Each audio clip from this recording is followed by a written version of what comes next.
Time now for the latest edition of our new series. We're trying to come up with a name, so help us, America, where we send our lead national correspondent, that's David Bagnow, on a storytelling adventure. So since David loves to meet new people, we surprise him with a plane ticket, and then his challenge is to find a story within 48 hours. This time, he arrived in Asheville, North Carolina, with the help of some kind people in the town. David found an incredible man with a very, look at David, he really looking for that story with an inspiring tale. Hey, where are we going? Where are we going? Tell me. Asheville, North Carolina. I have never been. Thank you. Let's go. This is going to be fun.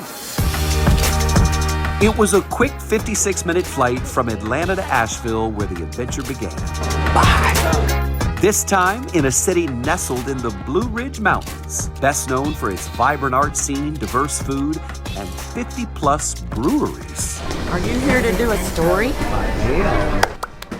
Where are you going to do it?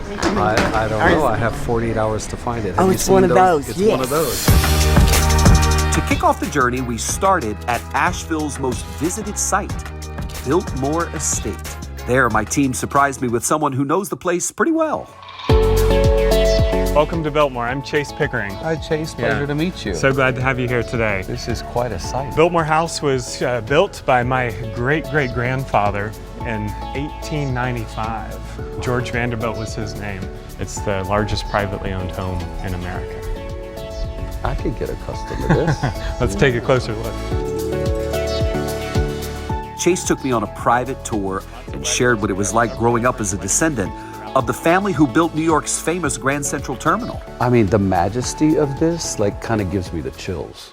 Isn't it spectacular? Wow. From here, it was time for breakfast, so we headed to a place called Biscuit Head, and I tried the filthy animal. So there's egg, pimento cheese, a biscuit, and bacon. I mean, what else do you say? One more bite, and I'm done.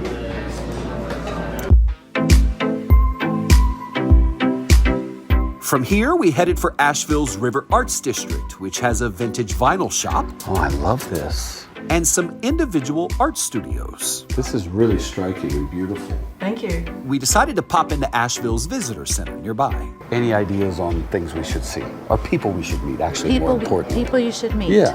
They told me to check out the Tasty Diner and go meet the owner, Stephen Goff. Are you Mr. Goff? Yeah. I'm David with CBS News. Hey, how are you? I'm good. We were told to come and check this place out. Poor guy, he looked pretty confused. So I sat down and I told him this. I'm looking for just fascinating people.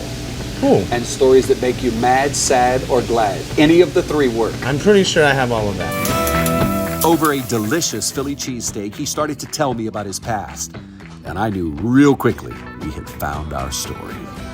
You know, I was born in Northern California, and my family moved to South Carolina. My first year of high school, I dropped out and started hopping freight trains, and hopped all around the country. How did you like that lifestyle? It was pretty cool. I mean, you know, What made it cool? There's a lot of things, you know, for like a young person that was like just stuck in a super conservative southern city. It was like the most liberating freedom ever. So life on the run as a teen was more freeing and fun than life at home. You know, it was the early 90s, so like, you know, if you looked funny, you were gay. So lots of people would harass me for that. I'm not gay, and I also have nothing against anyone with any sexual preference, but them thinking I was gay caused large problems for me in the South in the early 90s. You know what I'm saying? I do. I grew up gay in the South. I totally get it. Yeah. I got it. So it was an issue, you know, and it was like, I would rather live on the streets than put up with this.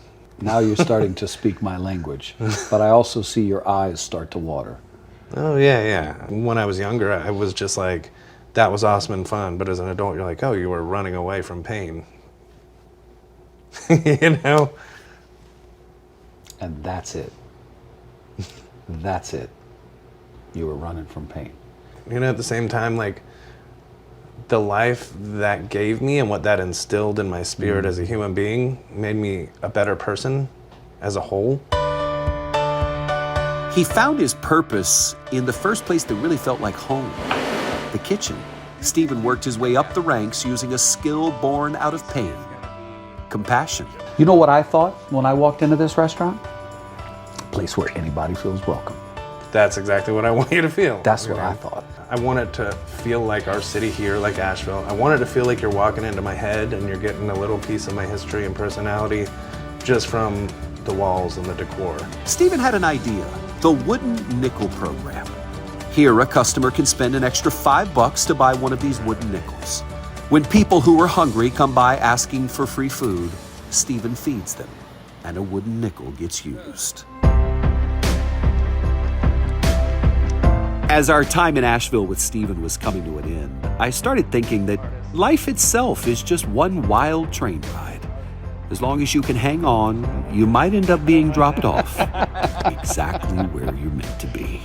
Isn't it crazy how you go from a boy jumping trains trying to find himself to sitting down on CBS News and telling your story? It's pretty cool. It is insane, in fact. I never thought I would be anything, so so it's pretty cool to be able to like take care of our community and have somebody just coming through town and recognize that. Well, the community is what drove us to you. And I think it's because of how well you've taken care of them. Thank you. So congratulations. Thank you. Wow.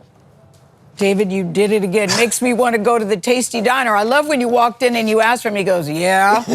And then he had all of that. He had all of that to share. Gail, I love meeting random people. This is the best challenge for me. Go anywhere. We're not going to tell you who you're going to run into and find somebody who's got a story. I'm obsessed with this idea. No, I like what he said, too, about, being gay and in the South. Can you understand? You go, yeah, I do. Yeah, got it, Bubba. Yeah. Yeah. Preach it to the choir. I like what John said. When does the 48 hours start? Exactly. Do you?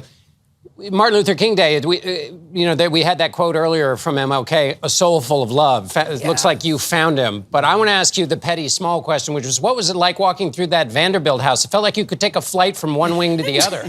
Oh, John, I tell you what, talk about make a boy want to be filthy rich. You walk through that house once and you're like, can I stay here for the weekend? 175,000 square feet. Largest residence in America. Breathtaking. You must go see it.